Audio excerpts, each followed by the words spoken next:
Yeah, look at this. Across the board, there's green. The Dow is up about 180 points as we speak. The Nasdaq is up 155. That's 0.62%. Modest rally. Green on the screen on Monday morning. Eddie Ghabour with us today.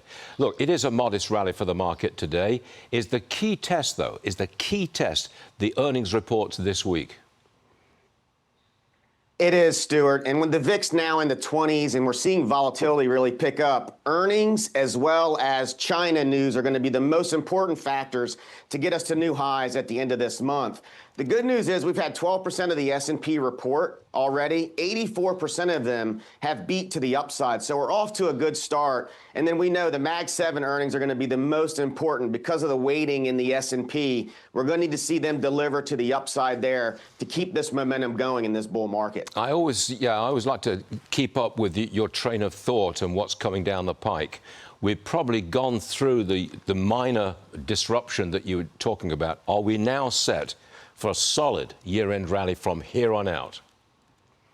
I think we'll still see some chop as we go into the month of November, but the setup is really strong going into the fourth quarter. And look, we have Tesla earnings this week.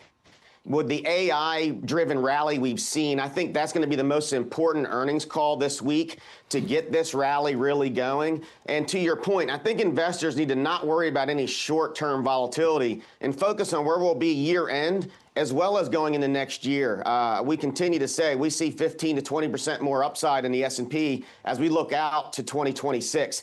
People are underestimating the growth trajectory we're going to see. So we continue to be very bullish and looking at this chop as just opportunities to buy more. Eddie, we all hope you are right. Eddie Ghabour, thanks for being with us on a Monday morning. Appreciate it. See you again soon.